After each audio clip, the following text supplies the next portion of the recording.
listener production. Hey, Tara Cassidy with you, and welcome to The Briefing. What do you think of when I say the word longevity? Is it defying ageing, celebs and tech billionaires trying to live forever, or simply living a long life, being the healthiest you could possibly be? Well, the latter is at the heart of the booming longevity industry right here in Australia, and I went to see what the craze is all about. Yeah, that's it. That's what feel it's like going I'm to going scuba diving. Straight off the bat, the incline's really hard. Okay. Do you feel alright? Can I stop? Stop it. Shit. My look at the sector that's even caught the eye of Hollywood heavyweights like Chris Hemsworth and the doctor behind one of the country's leading longevity clinics is coming up in the second half of this episode. First though, let's get into the headlines with Chris Spiru. It's Tuesday the 10th of June.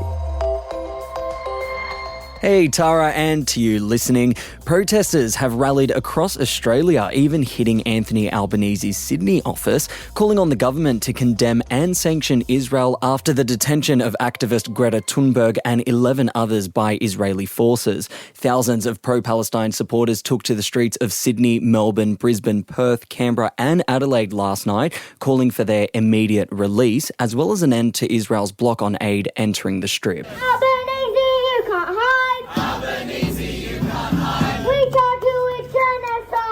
The Swedish activist was among those on board a humanitarian ship carrying a small amount of aid on a 10-day trip headed to Gaza when they were intercepted by the IDF yesterday. There's a drone right above us lighting its lights. Right now they're jamming our comms. They're doing this so that we cannot get help. The moment the ship lost connection, it triggered this pre-recorded message to be posted to Greta's socials. My name is Greta Thunberg and I am from Sweden. If you see this video, we have been intercepted and kidnapped in international waters by the Israeli occupational forces. The Israeli government, which has consistently described the vessel as a selfie yacht, says the activists were unharmed, have been provided food and water and will be deported, but not before being shown footage of the October 7 attacks carried out by Hamas. Israel's Defence Minister Israel Katz says this is needed so the, quote, Hamas propaganda spokespeople can witness how the terrorist organisation they support work. Yeah, and it's very interesting to see how this has been covered by different outlets. I mean, conservative outlets have poked fun at Greta and this mission, saying that it's barely a drop in the ocean, it's largely symbolic, it's all about, you know, them trying to garner fame and things like that, whereas the group behind it, which is the Freedom Flotilla Coalition, say that's the exact point. The point is that we're trying to raise awareness into what is unfolding in Gaza at the moment. Look, we have heard from Sweden's foreign ministry. They say they're in contact with Israeli authorities. The UK government has called on the IDF to act with restraint, while Turkey, who had nationals on board, has condemned their detention, once again calling Israel a terrorist state. Back home, and pressure is also mounting on Prime Minister Anthony Albanese to address the shooting of an Australian journalist at immigration protests in the US directly with Donald Trump. Channel 9 correspondent Lauren Tomasi was shot in the leg with a rubber bullet by authorities while reporting in Los Angeles yesterday. After hours of standing off, this situation has now rapidly deteriorated. The LAPD moving in on horseback, firing rubber bullets at protesters. You just shut the fuck up. You okay? I'm good. The incident was captured by Tomasi's camera operator, with the police officer seen turning toward her and firing the bullet directly at her as she faced towards the camera. Speaking on 9, Lauren says she and her colleague are okay though. I'm okay. My cameraman Jimmy and I are both safe. This is just one of the unfortunate realities of reporting on these kinds of incidents. It has been a really volatile day on the streets of Los Angeles.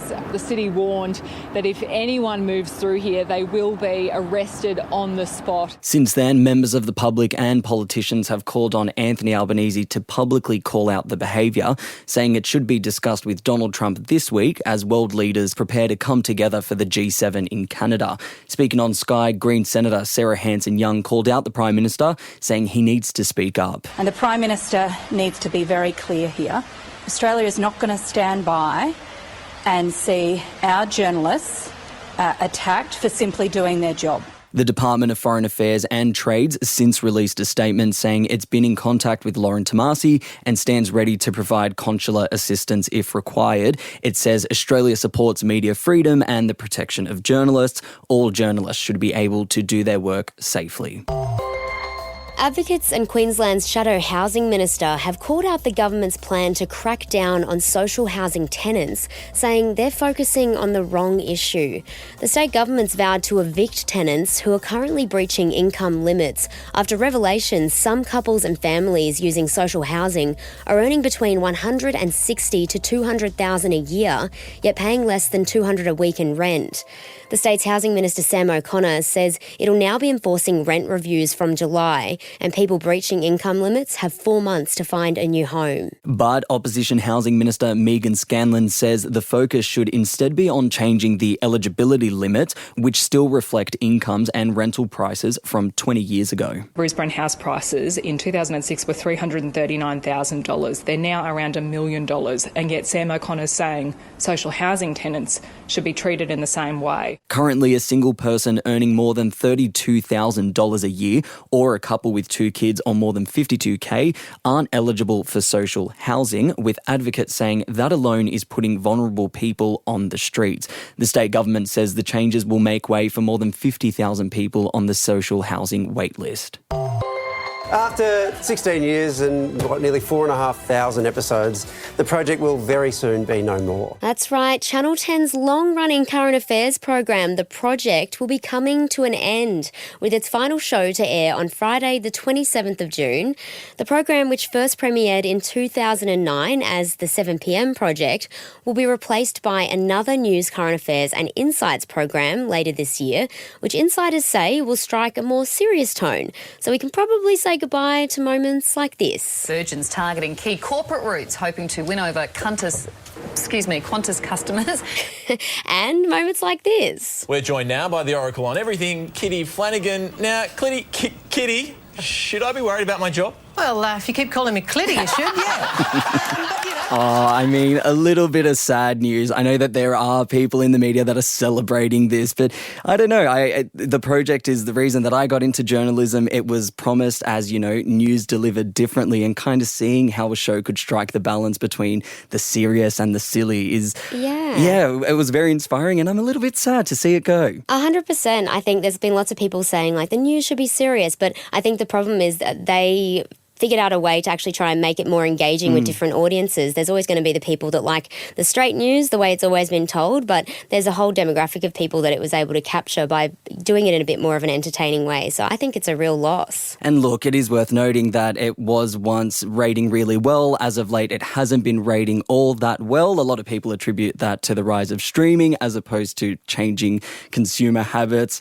Look, I don't know what this new show looks like, what it sounds like, what it feels like. Will be very, very interesting to watch. No doubt a bunch of critics will be keeping a firm eye on that. That brings our headlines to a close. Tara, next up is your deep dive. You took a step into the world of longevity and whether this industry lives up to the promise. Stick around, that deep dive is coming up for you next.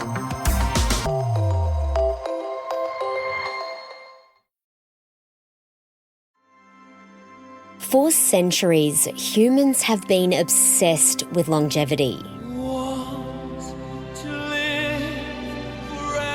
Imagine one single pill that can keep you alive forever. Slow the signs of aging. 100 is going to become the new 60. The latest developments in the field of longevity. Brian Johnson spent over $2 million a year in a relentless pursuit of health.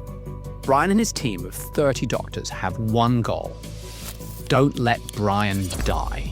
But now, instead of longevity being this futuristic field only dabbled in by the mega wealthy and with a goal of living to 150 or even defying death, experts say it's become about something else entirely.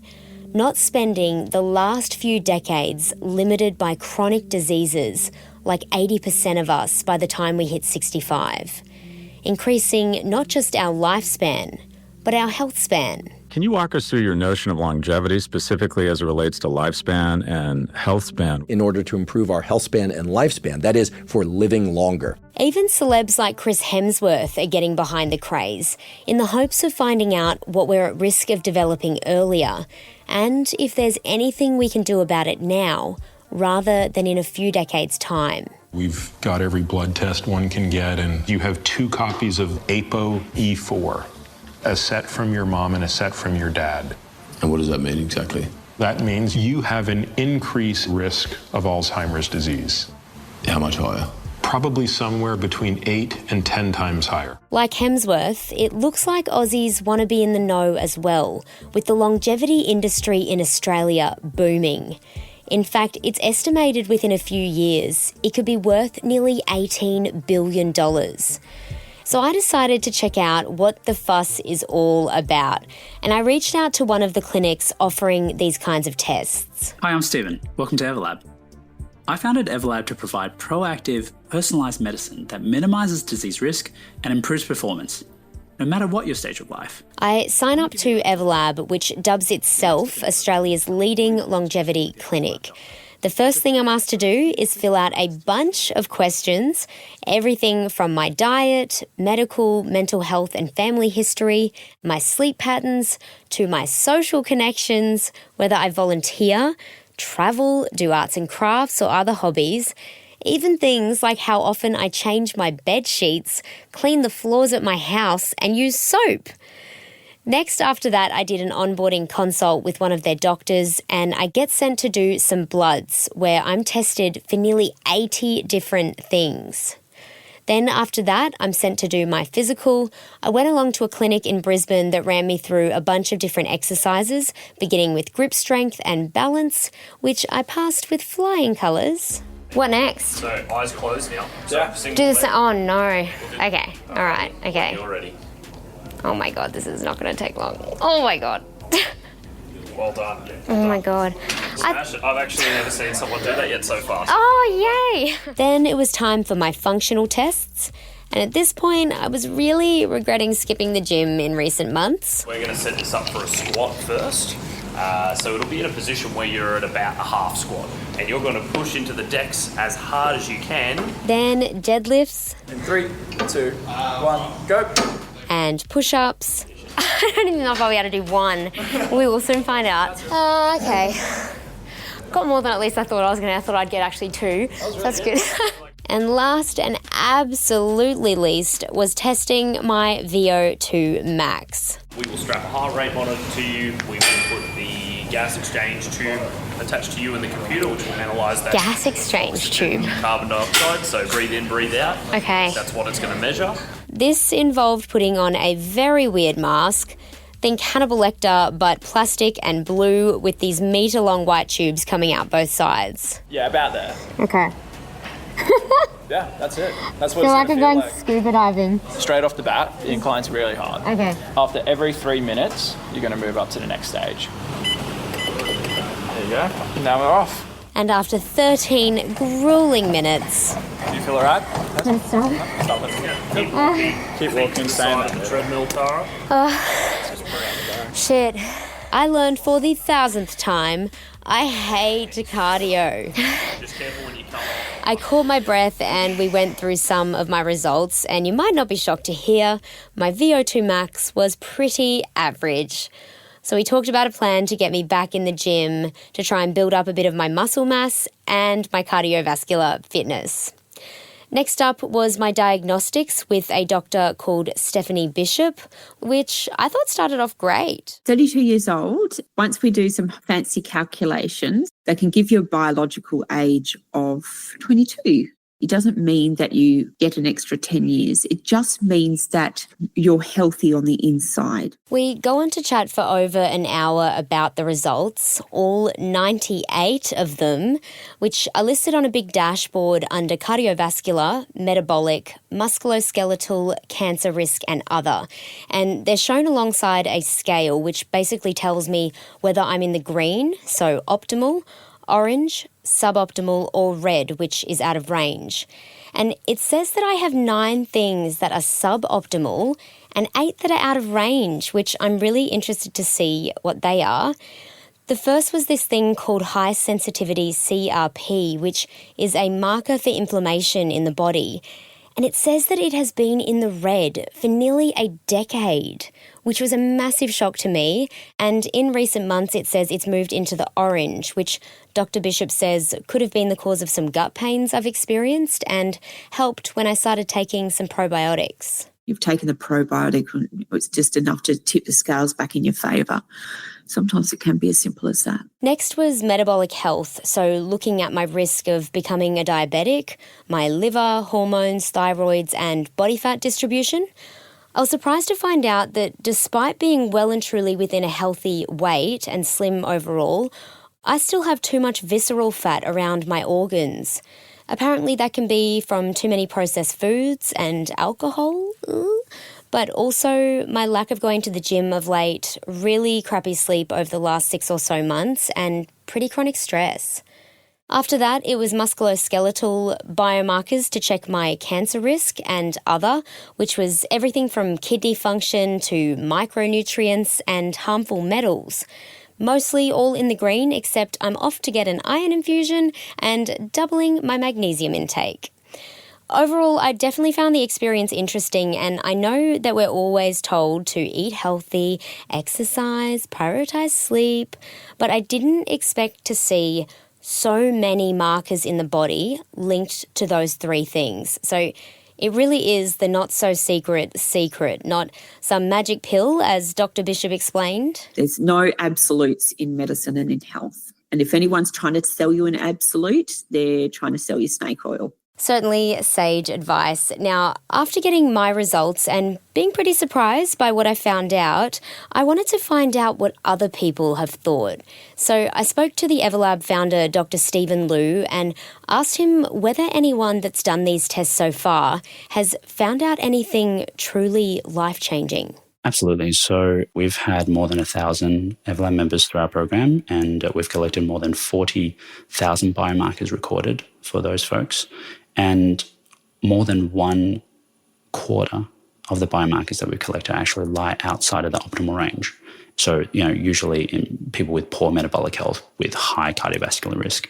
And of this group, more than 2.5% of folks have had life-changing discoveries, often silent disease. So, one of the first and one of the latest were both a silent cardiovascular disease. We know it's the number 1 killer of men and women, if you include strokes in this country, and they often go silent. So those 2 folks actually had blockages in their arteries that required open heart surgery for bypass surgery. And that sounds quite confronting, but the alternative would have been, severe heart attacks, could have been sudden death. And these are just a few examples of really like life-changing discoveries. We had another chap who was only 37, and he's a triathlete. And we discovered that he had blockages and plaque already in his arteries at this early age.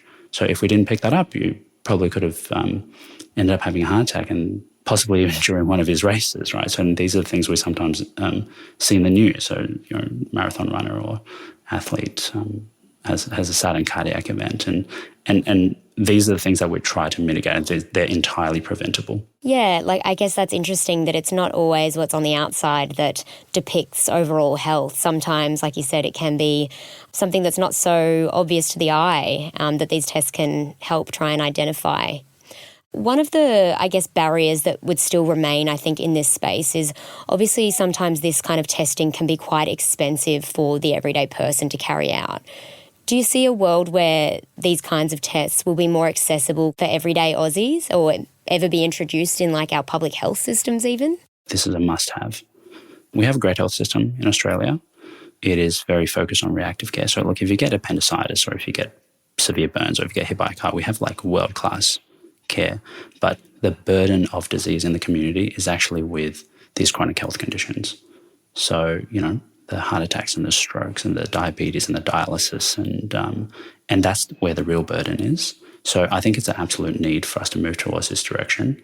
Right now, our service also utilises existing systems. So, for instance, we flag a lot of people who actually need a colonoscopy, and that's one of the other high-frequency processes where you can find life-changing discoveries and, like early cancers or precancerous polyps. And those would be referred through, existing systems. I think the cost will reduce as we improve our processes to make it more efficient and more accessible, and we'll be able to engage payers like private health insurance and Medicare as well. Why do you think that our current medical system isn't already acting in this way? Why are we reactive and not proactive? It seems so simple. I think there's a lot of factors there. So culture is a factor, existing systems and structures is a factor, and these things shift sometimes slower than we'd like. And what I do like, and the fact that, our service can be very popular, is because consumers and patients themselves realize that we need to do better. And often we need that force to push change. So the existing structures is very much focused on health activity. So when you go see your GP gets paid in episodes of care. So, we end up having quite a lot of health activity, but the health outcomes are really quite hard to measure. That then factors into a lot of the decision-making structures with funding, with government policy. But without a doubt, investment in preventative care is the best return on investment any health system, any single person, any individual can make. If you want to look at the stats, I think it's every $1 spent in public health and preventative health yields like $13 savings in the health system. We want to make sure that we focus on the individual because everyone's different. Often people associate longevity with people who spend millions of dollars on themselves or things like that. I don't think you actually need that. I think you need the right process to understand what is the biggest return on investment action you can take to achieve longevity and to achieve health span. We need to move from a sick care system towards a healthcare system and really redefining health. So health is not just not being sick or not having a chronic condition or not having a diagnosis, but also it's about functional optimization. It's about performance maximization so that we can all, burn a little brighter in the life that we have, to be more present, to be more effective, to feel better, to not feel like tired or lethargic or just not your best. And I think this is where our existing health system probably lacks a little bit. We have a fantastic health system, but it doesn't address these things that really impact people a lot. I think those are probably the two big factors. That looks like a great place to wrap up. Dr. Lou, thank you so much for joining me on The Briefing. No worries. Thanks, Tara. Thanks for having me. That was Everlab's Dr. Stephen Lou speaking with me there about the booming longevity sector in Australia. Thanks for listening to this episode of The Briefing. That's it for now. I'm Tara Cassidy. See you next time.